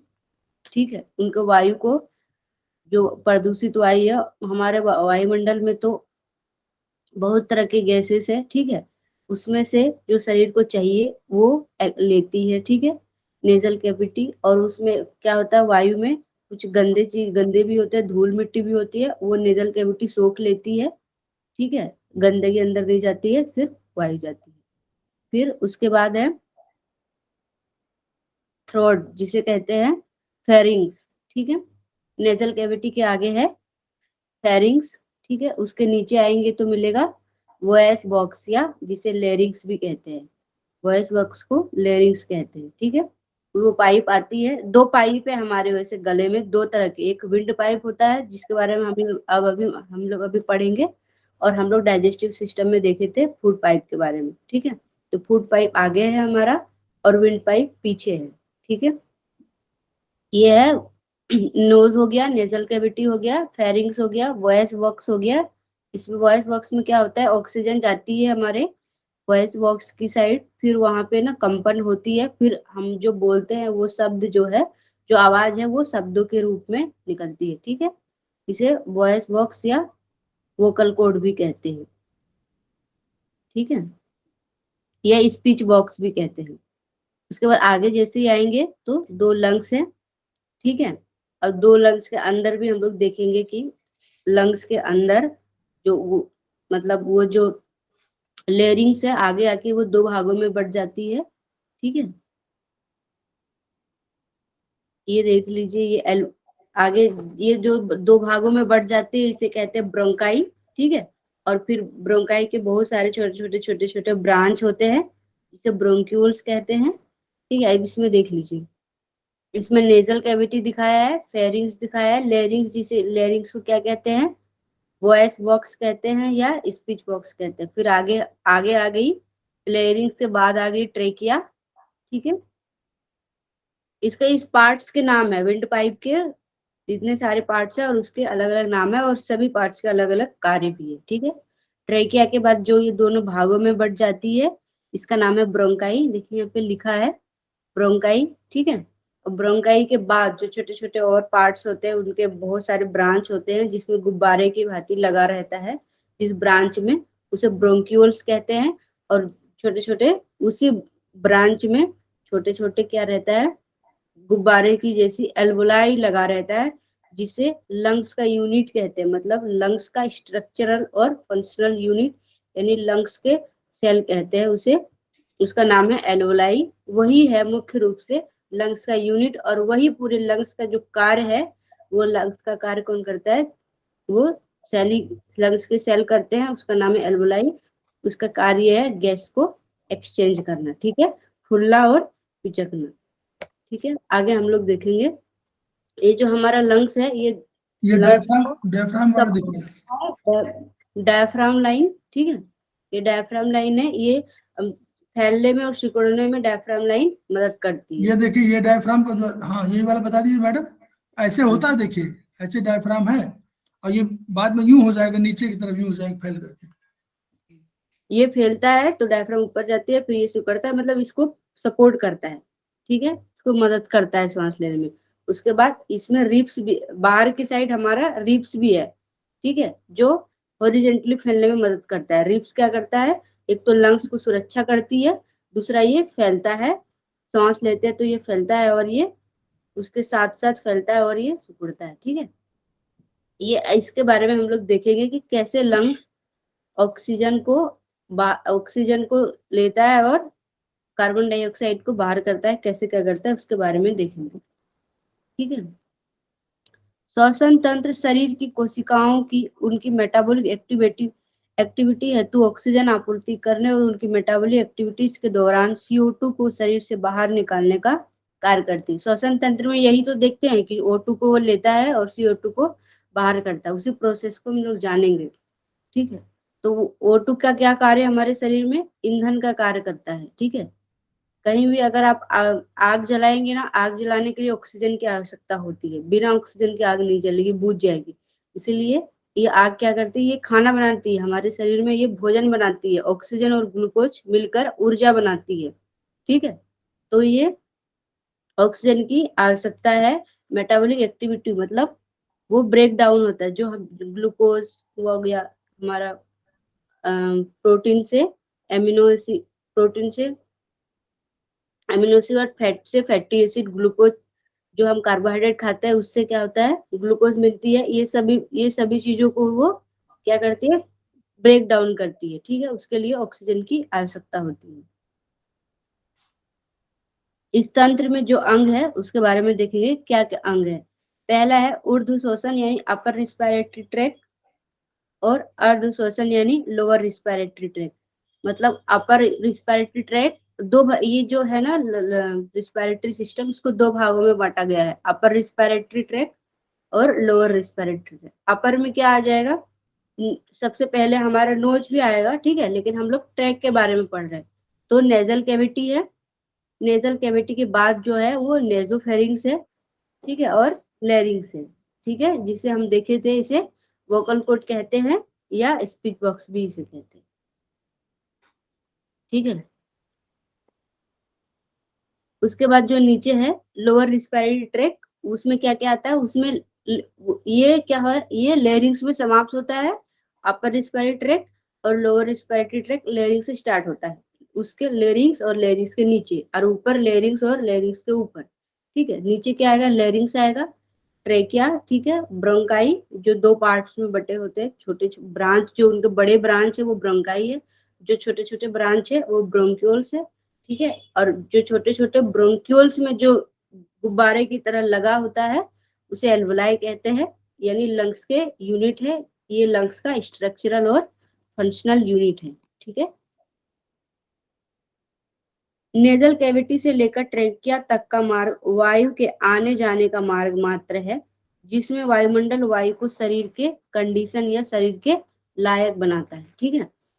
कहाँ से, नेजल कैविटी मतलब नाक से ही स्टार्ट, मतलब जो हम ऑक्सीजन लेते हैं, बाहर में तो बहुत मतलब ऑक्सीजन में बहुत सारे गैसेस रहते हैं, ठीक है।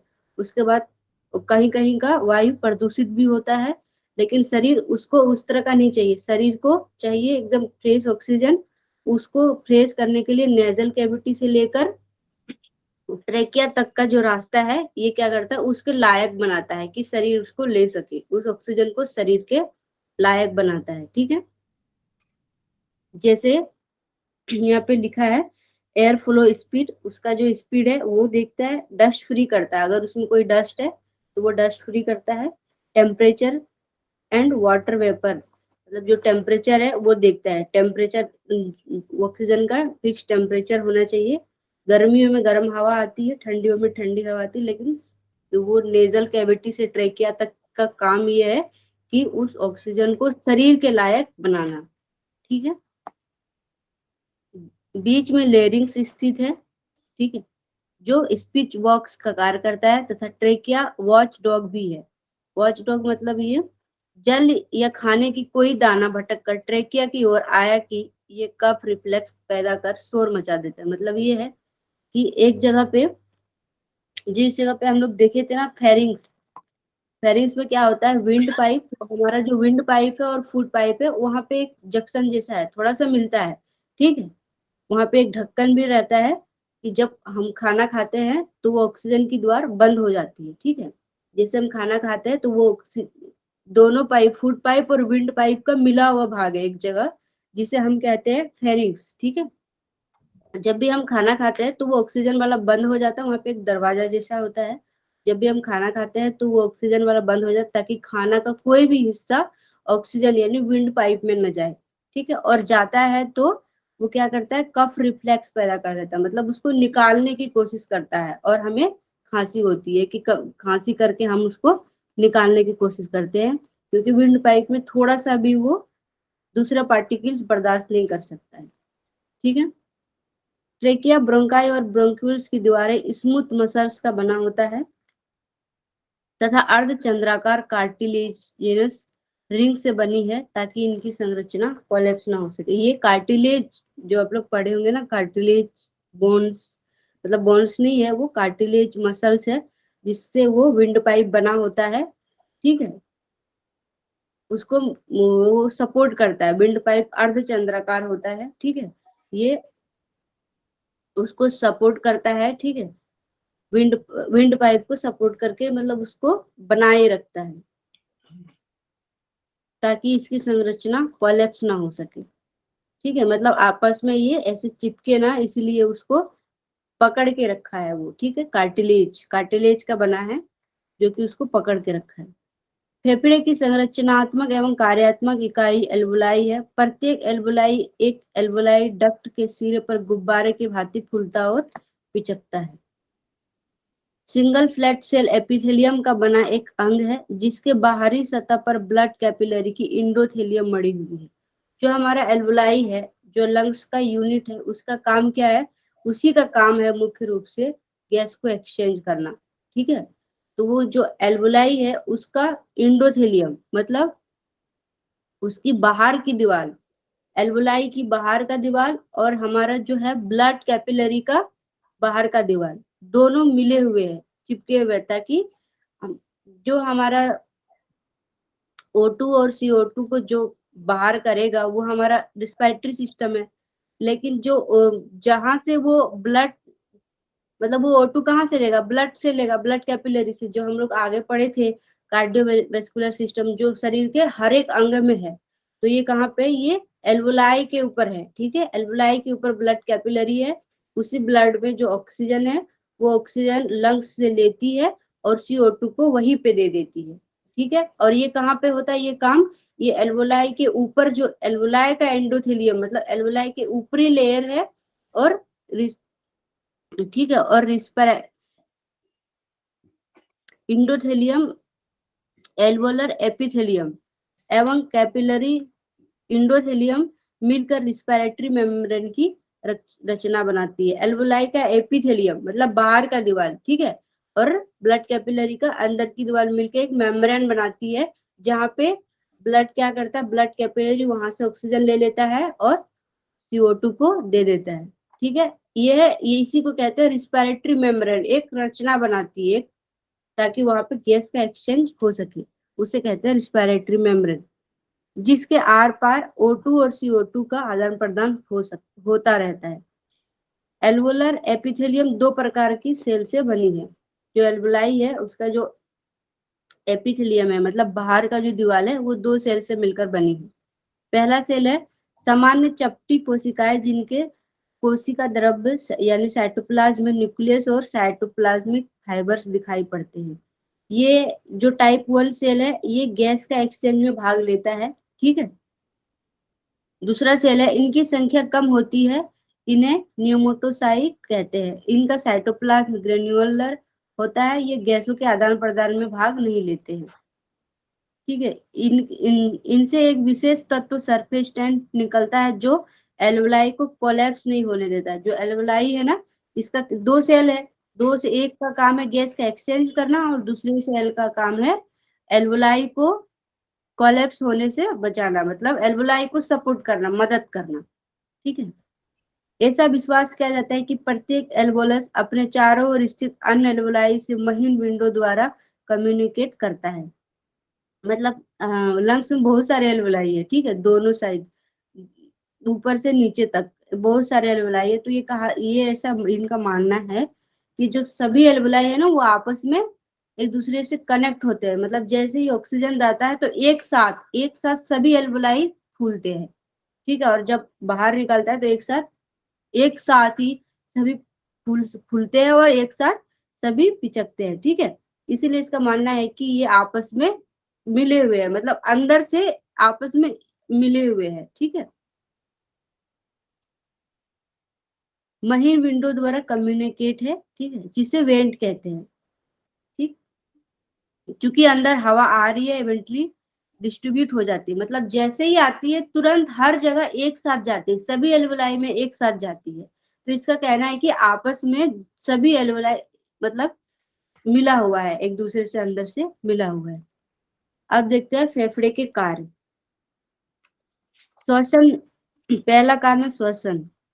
रिस्पिरेटरी मेम्ब्रेन की मोटाई 0.4 से 0.5 माइक्रोन है और दोनों फेफड़ों के 70 स्क्वायर मीटर एरिया में गैस एक्सचेंज होती है। दोनों फेफड़ों में, जो फेफड़े का हमारा मतलब 70 स्क्वायर में गैस का एक्सचेंज होता है, मतलब इतने एरिया में सभी एल्वुलाई में गैसेस का एक्सचेंज होता है, ठीक है। फेफड़ों के प्रति मिनट 5 लीटर रक्त गैस विनिमय हेतु आता है।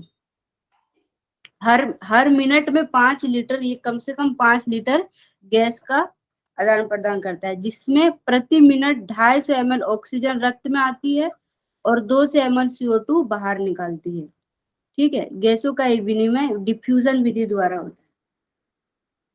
दूसरा फेफड़ों का कार्य है ये वाला अ- ये मैडम, वो वाला वहां से आया था ना, हार्ट से। ये हार्ट वाला जो हम लोग पढ़े थे उसी से निकला हुआ ये, उसमें आया था ना कार्डियक आउटपुट। हाँ हाँ हाँ। वो 5 लीटर आया था ना, 4900 ml, वही वाला है हम्म। ये। हाँ, चार। हाँ वही आता है, पर वही तो आएगा जो कार्डियक आउटपुट होगा, वही तो आएगा। तो हाँ हाँ, कार्डियक वही। आउटपुट जो 5 लीटर रक्त आया, वो लिखा हुआ था ना, स्ट्रोक वॉल्यूम 70 ml, हम्म, हार्ट रेट 70, तो 4900 करीब आया था। तो वही पांच चार। लीटर है, यही आता है प्रति मिनट। यही कैलकुलेट किया है। जी, हमने कहा बता दीजिए, लोग याद रखें उसको, यही पांच हाँ लीटर हाँ। है वहां।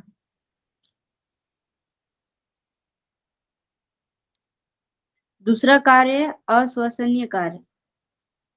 मतलब ये तो हो गया रिस्पायरेशन का काम, ठीक है, मतलब गैस एक्सचेंज करना, ऑक्सीजन को लेना और CO2 को बाहर निकालना। दूसरा है और भी लंग्स के कार्य है जो देखते हैं।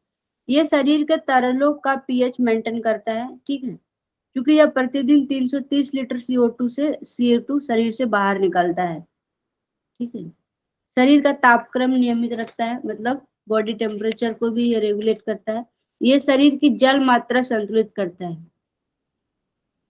उड़नशील तत्व अल्कोहल एसीटोन का उत्सर्ज करता है, मतलब बाहर निकालता है, ठीक है, CO2 के द्वारा। Secretion of surface tent. शिशु जन्म के समय समस्त लंग्स एल्वुलाई आपस में कोलैप्स रहते हैं। जन्म के समय वायुमंडलीय वायु बल पूर्वक उनके अंदर प्रवेश करती है। यदि उस समय सरफेस टेंट नहीं होगा तो एल्वुलाई कोलैप्स बने रहेंगे और बच्चे में रिस्पिरेटरी एक्सचेंज ना हो सकेगा, ठीक है। ये बता रहा है कि इसका और भी क्या काम है। सिक्रेटन ऑफ सरफेस टेंट नामक, तो ये कोई फ्लूइड होगा जिसका ये सिक्रेशन करता है, और इसका काम ये है कि इसके कारण ही जो जो छोटे बच्चे होते हैं जब वो जन्म लेता है, ठीक है, तो उसका जो एल्वुलाई है वो उस समय एक्टिव नहीं रहता है। जन्म के बाद ही वो आपस में चिपके रहते हैं, ठीक है। और जैसे ही उसमें ऑक्सीजन, ये सरफेस टेंट का सिक्रेशन होता है और वो क्या करता है, वो एल्वुलाई को जो कोलैप्स है वो फैलाता है, और वो फैलाता है तो फिर वो क्या करता है, ये यदि उस समय सरफेस टेंट नहीं होगा तो एल्वुलाई कोलैप्स बने रहेंगे। मतलब वो क्या करता है, ये सरफेस टेंट क्या करता है, उसको कोलैप्स जो एल्वुलाई है उसको खोलता है, और वो तभी खुल पाता है जब वो रोता है, और वो रोता है तो फिर नाक से ऑक्सीजन जाता है और वो जो कोलैप्स किया हुआ एल्वुलाई है वो फैल जाते हैं, ठीक है। और एक बार फैल गया तो फिर वो श्वास लेने लगता है, ठीक है। बच्चा जन्म के समय जिंदा होगा परंतु बिना श्वास लिए मर जाएगा। ये कब होगा, जब सरफेस टेंट नहीं होगा, ठीक है, जब सरफेस टेंट का ये सिक्रेशन नहीं करेगा तब। इसे रिस्पिरेटरी डिस्ट्रेस सिंड्रोम या हाइलिन मेम्ब्रेन डिजीज कहते हैं। फाइब्रोनोलिटिक एक्टिविटी इन लंग्स, अर्थात यदि कोई थ्रोम्बस लंग्स में आ गया है तो एंजाइम उसकी लिसिस कर तोड़ देते हैं, ठीक है, लिसिस कर देते हैं मतलब तोड़ देते हैं। कन्वर्टिंग एंजाइम का सिक्रेशन होना, ये सब कन्वर्टिंग, ये सब इसका काम है, लंग्स के काम है कन्वर्टिंग एंजाइम का सिक्रेशन करना, एंजियोटेंसिन 1 को एंजियोटेंसिन 2 में बदलना, ठीक है। ये इसको हार्मोन, एंजियोटेंसिन 1 वाला जो है याद रखिएगा, इसको इसको किडनी में जरूरत पड़ेगी इसको, तो हम लोग या पढ़ेंगे रेस्पिरेटरी हाँ सिस्टम ये किडनी में, आएगा, हाँ एंजियोटेंसिन किडनी 1, में याद आएगी ये। एंजियोटेंसिन 1 और एंजियोटेंसिन 2 क्या है इसके बारे में आगे देखेंगे, ठीक है। लेकिन इसका जो यहाँ पे जो पढ़ रहे हैं बस इतना जान लीजिए कि इसका काम है कन्वर्ट करना, मतलब एंजियोटेंसिन 1 को एंजियोटेंसिन 2 में चेंज करता है। फिर इसका काम है कि हार्मोन प्रोस्टोग्लैंडिन का सिक्रेशन होता है जो ब्रोंकोडायलेटर का काम करता है। ब्रोंकोडायलेटर मतलब जो ब्रोंकाई है उसको ये फैलाने का काम करता है, ठीक है। रिस्पिरेटरी मैकेनिक्स, श्वसन क्रिया दो प्रवस्थाओं में होती है, एक अंतः श्वसन और बाह्य श्वसन, ठीक है। ये दोनों प्रवस्थाएं चक्रीय रूप में बार बार लगातार होती रहती है। इससे इनमें से अंत श्वसन प्रवस्था पूर्णतः सक्रिय है जबकि बाह्य श्वसन पार्शली एक्टिव है। इन दोनों प्रवस्थाओं का होना थोरैसिक केज बोन और मसल्स प्लूरा और लंग्स एल्वोलाई पर निर्भर है। क्या क्या है? थोरेसिक मतलब पीछे का जो हमारा बोन है ना, जो सर्वाइकल के बाद जो आता है उससे थोरेसिक कहते हैं, मतलब थोरेसिक वर्टिब्रा है। और वो थोरेसिक वर्टिब्रा जो क्या करता है, पीछे से हमारे लंग्स को सपोर्ट करता है, ठीक है, और आगे से हमारा स्टर्नम बोन करता है, ठीक है। और ये जो है प्लूरा, प्लूरा वो जो लंग्स का जो मेम्ब्रेन है उसे प्लूरा कहते हैं, ठीक है। और लंग्स एल्वोलाई पर निर्भर है, मतलब ये सब जो अंत श्वसन और बाह्य श्वसन का जो कार्य है ये बता रहा है कि किस किस पर ये निर्भर है, ठीक है। थोरेसिक केज बोन एवं मसल्स प्लूरा लंग्स एल्वोलाई पर ये निर्भर करता है। एल्वोलाई मतलब वो जो लंग्स का यूनिट है। थोरेसिक केज बोन्स और कार्टिलेज से बना पिंजरा है, ठीक है, जिनमें पोस्टरली पोस्टरली, वर्टिब्रल बोन्स एंटेरियरली स्टर्नम और दोनों के बीच दोनों और लेटरली 12 रिब्स है, ठीक है। जो लंग्स को जो सपोर्ट करता है पीछे की साइड जो करता है वो थोरेसिक केज हो गया, ठीक है। और आगे की साइड जो है वो रिब्स हो गया, रिब्स। और रिब्स को दोनों रिब्स मतलब दोनों साइड रिब्स है, बीच में स्टर्नम बोन है, ठीक है, वो आगे से सपोर्ट करता है, ठीक है। ये सब जो है श्वास लेने में हमारी मदद करती है, श्वास छोड़ने में, मतलब जब लंग्स फूलता है और पिचकता है तो ये उसकी सपोर्ट करता है, ठीक है। गर्दन की ओर ऊपर क्लेविकल भी पिंजरा बनाने में हिस्सा लेता है। लंग्स को ना एक पिंजरे के अंदर, मतलब पिंजरे की भांति ये रखा है, ठीक है, जैसे पिंजरा जैसा बनाया है चारों तरफ से। पीछे के साइड थोरेसिक केज हो गया, आगे के साइड स्टर्नम बोन, दोनों साइड हमारा लेटरल साइड क्या हो गया, रिब्स हो गया, ठीक है। और ऊपर की साइड हमारा क्लेविकल बोन जो हमें ये दिखती है जिसे कॉलर बोन कहते हैं। क्लेविकल बोन ऊपर से ये एक पिंजरे की भांति निर्माण करता है, लंग्स को एक पिंजरे में रखा जाता है, ठीक है। दो निकट रिब्स के मध्य स्पेस इंटरकोस्टल स्पेस, मतलब दो रिब्स हमारे जो 12 पेयर्स रिब्स होते हैं, तो ये बता रहा है कि दो निकट मतलब दो निकट के रिब्स के बीच के हिस्सा को कहते हैं इंटरकोस्टल स्पेस। एक्सटर्नल और internal set of intercostal muscle से भरी हुई है जो रिब्स को हॉरिजॉन्टली फैलने में मदद करती है, मतलब इससे हॉरिजॉन्टली फैलने में मदद करती है, जब हम श्वास लेते हैं तो वो फैलती है, ठीक है। इस पिंजरे की इंटीरियर स्पेस डायफ्राम जैसी स्ट्रॉन्ग मसल से कवर्ड है, ठीक है। और नीचे से जो सपोर्ट करता है वो हमारा डायफ्राम लाइन है, ठीक है। डायफ्राम ये भी स्ट्रॉन्ग मसल से बना है, ठीक है, जिस पर दोनों लंग्स प्लूरा मेम्ब्रेन के सहारे सस्पेंडेड अवस्था में है। मतलब वो चिपका हुआ नहीं है, मतलब रखा है वहां पे, सस्पेंडेड में है, ठीक है। प्लूरल मेम्ब्रेन, प्लूरल क्या है, प्लूरल मेम्ब्रेन देखते हैं। प्लूरा उसे कहते हैं हार्ट के सॉरी लंग्स के कवरिंग को प्लूरा कहते हैं, उस दीवार को, मतलब उस लेयर को मेम्ब्रेन कहते हैं, प्लूरल मेम्ब्रेन। लंग्स के मेम्ब्रेन को, लंग्स की बाहरी मेम्ब्रेन को प्लूरल मेम्ब्रेन कहते हैं। ये एक फाइबर्स महीन झिल्ली है जिसकी आंतरिक पर फेफड़े की सतह पर चिपकी है और बाहरी सतह पिंजरे की आंतरिक सतह पर चिपकी है, ठीक है। इन दोनों लेयर्स के मध्य एक पोटेंशियल स्पेस है जिसमें इन्हीं लेयर द्वारा सिक्रेटेड प्लूरल फ्लूइड भरा हुआ है। जो क्या ये है प्लूरा का, ये जो प्लूरा मेम्ब्रेन है, इसकी जो बाहरी दीवार है वो रिब्स केज से हमारा है, रिब्स केज से सटा हुआ है, और अंदरूनी दीवार जो है वो लंग्स से सटा हुआ है। दोनों के बीच में जो है प्लूरल स्पेस है जहां से प्लूरा अपना फ्लूइड सिक्रेट करता है, मतलब वहां पे फ्लूइड भरा रहता है जो उसको, मतलब वो अच्छे, मतलब क्या है, वो फ्लूइड अच्छे के लिए होता है, ठीक है। मतलब जितनी मात्रा में होना चाहिए वो वहां पे सिक्रेशन होता है, ठीक है। सिक्रेटेड प्लूरल फ्लूइड भरा है, ठीक है। यही फ्लूइड जब किसी कारणवश ज्यादा हो जाता है तो बीमारी हो जाती है जिसे प्लूरेसी कहते हैं, ठीक है।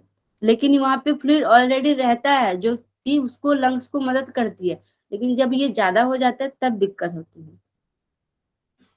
बॉडी पिंजरे के फूलने के साथ ही फेफड़े भी मजबूर है फूलने के लिए, ठीक है। जिस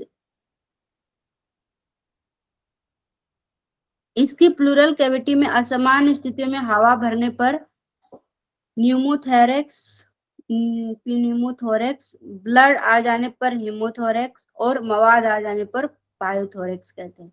मतलब यही प्लूरल कैविटी में जब ब्लड, जब हवा भर जाता है, ये जो प्लूरल कैविटी है इसमें जब हवा भर जाता है तो उसे कहते हैं न्यूमोथोरैक्स।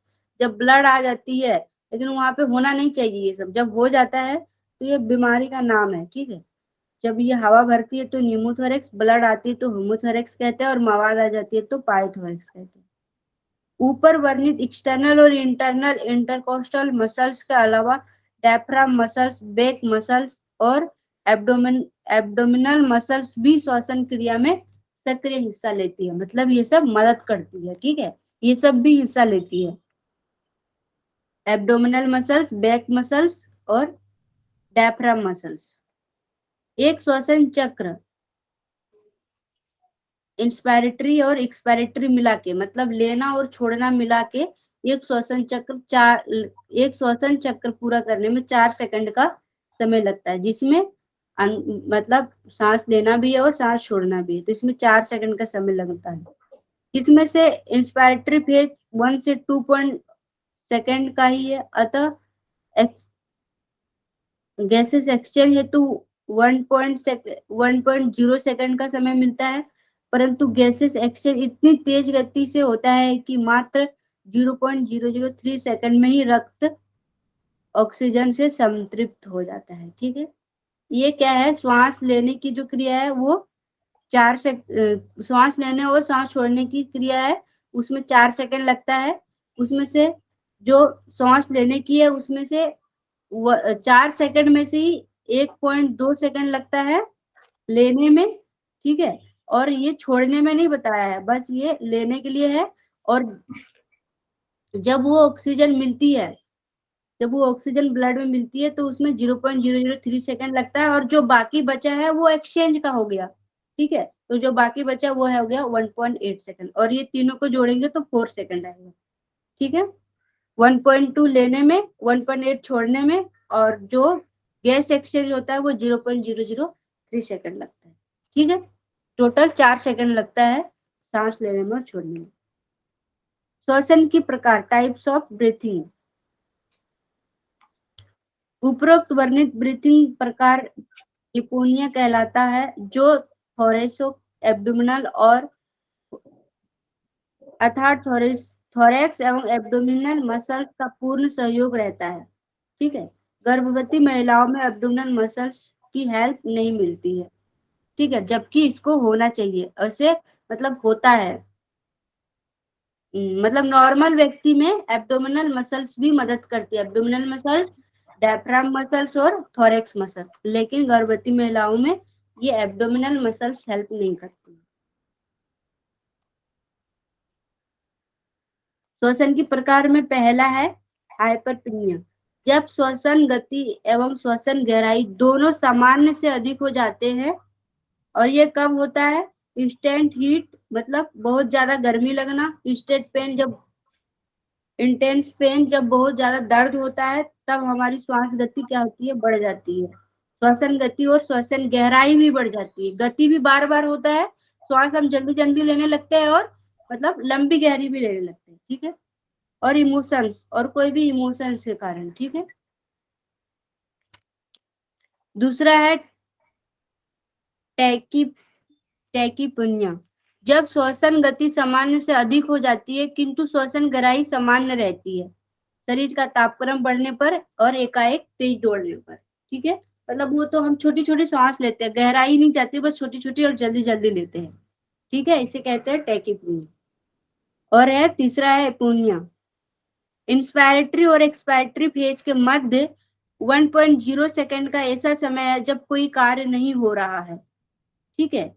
मतलब जब हम श्वास लेते हैं और जो श्वास छोड़ते हैं, लेकिन बीच में जब रोक के रखते हैं ना, उसके बारे में बात कर रहे हैं, ठीक है। इंस्पायरेटरी और एक्सपायरेटरी फेज के मध्य 1.0 सेकंड का ऐसा समय जब कोई कार्य नहीं होता है। यह काल वॉलेंट्रीली है, आप इसे बढ़ा सकते हैं, मतलब श्वास रख सकते हैं, रोक के थोड़ी देर के लिए रख सकते हैं, ये वॉलेंट्री अपनी इच्छा पर है, ठीक है, इसे रोक सकते हैं थोड़ी देर के लिए। फेफड़ों से संबंधित रोगों में दो रिस्पायरेटरी फेज के बीच अंतराल बढ़ा सकते हैं, ठीक है। मतलब श्वास जब हम लेते हैं और छोड़ते हैं, दोनों के बीच का जो टाइमिंग है उसको हम बढ़ा सकते हैं अपने कैपेसिटी पर, मतलब वो एक्सरसाइज के द्वारा हो, उसी को बढ़ाते हैं, उसी को हम लोग बढ़ाने की कोशिश करते हैं, जिससे कहते हैं ना श्वास गिन के देते हैं, और उसको हम अपने शरीर को स्वस्थ रख के एक्सरसाइज करके योग करके उसी टाइम को बढ़ाते हैं, तो हमारी जीवन जो काल है वो बढ़ती है। चौथा नंबर है काइनेस्टोक breathing.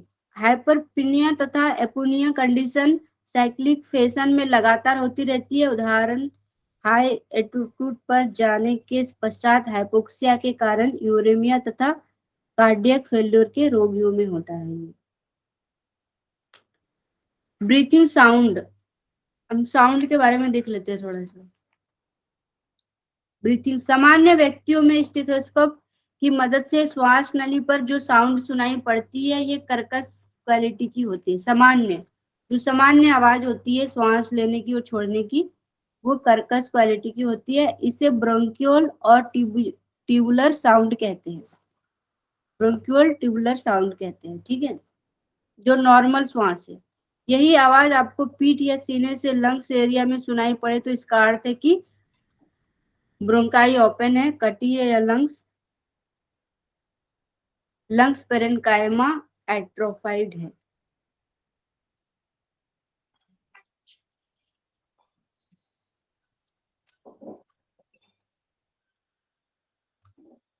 Vascular sound, breath sound में से एक है वेसिकुलर साउंड, जैसे खाली जो ये मैडम है ना, ये जो ब्रोंकियल और ट्यूबुलर साउंड है, ट्यूब में जो साउंड आती है वो तो ब्रोंकियल होगी, क्योंकि ट्यूब है ना, ऊपर से नीचे से खाली है। अब अगर पीठ में लंग एरिया में सुनाई पड़ेगी, लंग एरिया में क्या है, लंग यूनिट है, तो लंग यूनिट में अगर ब्रोंकी, क्योंकि ब्रोंकी तो बंद होती है, तो जब ब्रोंकी बंद होगी तो ये आवाज सुनाई नहीं पड़नी चाहिए। लेकिन अगर यही सुनाई पड़ रही है ब्रोंकी में, तो यानी ब्रोंकी ओपन है कहीं से, क्योंकि ट्यूबुलर नहीं होनी चाहिए ना, ब्रोंकी तो एक जगह से सिरे से बंद है। इसलिए ये आवाज केवल आपको कहाँ सुनाई पड़ेगी, ट्यूबुलर साउंड पड़ेगी ट्रैकिया पर, लेकिन आपको पीठ में ये आवाज नहीं सुनानी चाहिए। अगर सुनाई पड़ रही तो बीमारी है। मतलब ये ट्यूब का है, मतलब जो डली है उसका साउंड है, तो वहीं पे सुनाई देगा। यही आवाज अगर पीठ में सुनाई दे तो ये कहीं ना कहीं लंग्स में हमारी दिक्कत है, मतलब एल्वुलाई में दिक्कत है। वेसिकुलर साउंड, जैसे खाली घड़े को नल के नीचे लगा दे तो जल गिरने दे तो आवाज आती है, ऐसे ही सामान्य आवाज पीठ पर लंग्स एरिया में सुनाई पड़ती है। सामान्य आवाज, यह आवाज हवा एक ट्यूब से खुले स्थान में एल्वुलस में भरने से आती है। यह सामान्य ब्रीथ साउंड है। जो नॉर्मल साउंड है जो पीठ में सुनाई देना चाहिए, वो जैसे एक नल के नीचे जब घड़ा रख देते हैं तो कैसे आवाज आती है, उस तरह की आवाज अगर आए तो ये नॉर्मल साउंड है। इसी तरह का साउंड सुनाई देना चाहिए पीठ में, ठीक है, लंग्स में, लंग्स के एरिया में। फिर है दूसरा है रोंकू। यह मधुमक्खियों के भनभनाने जैसी आवाज है जो ब्रोंक्यूल्स, अस्थमा में तथा क्रोनिक ब्रोंकाइटिस में सुनाई देती है। मक्खियों जैसी भनभनाहट जैसी आवाजें सुनाई दे तो इसका मतलब है ये कब सुनाई देती है, जब किसी को ब्रोंकाइटिस हो या क्रोनिक ब्रोंकाइटिस हो, ठीक है, या ब्रोंक्यूल अस्थमा हो।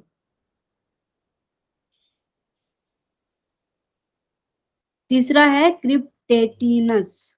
क्रिप्टेशंस में सूखे पत्तों पर चलने की आवाज। क्रिप्टेशन से मतलब ये है सूखे पत्तों पर चलने, सूखे पत्तों पर जैसे चलते हैं और जो आवाज आती है, इस आवाज को क्रिप्टेनस कहते हैं। ये आवाज एल्वुलाई के ल्यूमन में फ्लूइड भर जाने पर ऐसी आवाज आती है, ठीक है। ये जैसे बहुत पूछा जाता है तीनों, वेसिकुलर साउंड, रॉन्ची, क्रिप्टेशंस। तो आप इसको समझ लीजिए, पहले इसको ब्रीथ साउंड में समझ लीजिए कि जो पहले कर्कश क्वालिटी की होगी वो इसलिए होगी क्योंकि ओपन है, ट्यूबुलर साउंड माने ट्यूब ओपन है, इसलिए ये आवाज होगी। ये आवाज क्योंकि यहाँ पर ट्रैकिया है ना, ट्रैकिया में ऊपर भी ओपन है नीचे भी ओपन है, तो यहाँ तो ये आवाज ठीक है। लेकिन पीठ में यही आवाज लंग्स में नहीं सुनाई पड़नी चाहिए, क्योंकि लंग एरिया में तो अंत में आपने देखा था ना कि बंद है, तो जब बंद है तो इसका मतलब कि बंद में कैसे सुनाई पड़नी चाहिए, तो वो ये आवाज, जैसे घड़े में आपको घड़ा नीचे के ऊपर तो खुला है नीचे बंद है, तो ये वेसिकुलर साउंड है। खाली घड़े को नल के नीचे लगा दे तो जो आवाज आएगी वो आवाज एक ट्यूब में खुले से एल्वेलस में हवा भरने से आएगी, हवा बंद है, तो इसलिए सामान्य ब्रीथ साउंड होगी, वेसिकुलर साउंड होगी। ये आप इसको याद करेंगे, वेसिकुलर साउंड होनी चाहिए, नंबर 1।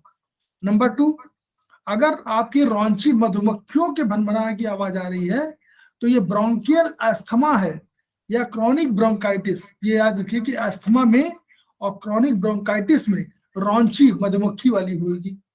सूखे पत्तों में चलने की आवाज क्रिप्टेशंस कहलाती है। ये तब होगी जब कोई एल्वेलाई में ल्यूमन के में फ्लूइड भर जाएगा। यहाँ देखिए, यहाँ कुछ नहीं है, यहाँ ब्रोंकाइल अस्थमा में, रॉन्ची में अस्थमा होगा, और यहाँ ल्यूमन में फ्लूइड भरेगी, यहाँ न्यूमोनिया या ट्यूबरक्लोसिस।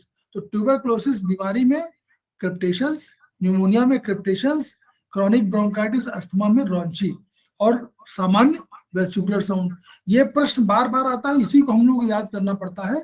और अगर ट्यूबुलर साउंड आपको सुनाई पड़े कहां पर, पीछे लंग एरिया में, तो ब्रोंकी ओपन है, यानी ब्रोंकी कट गई है, कट गई में छेद हो गया है, तो ओपन हो जाने पर उसमें मतलब हवा भर नहीं पा रही है, ये उसका अर्थ होगा। तो ये हम लोगों का वहां पर है। ठीक मैडम, आगे पढ़ाएंगे कि बंद करेंगे? इतना ही रहने दीजिए आज। ठीक है, तो आगे हम लोग यहीं से शुरू करेंगे। ठीक मैडम, ठीक है, थैंक यू सभी लोगों को, बहुत बहुत धन्यवाद, आप लोग जुड़े, तो हम लोग जो है ऐसे ही पढ़ते रहेंगे।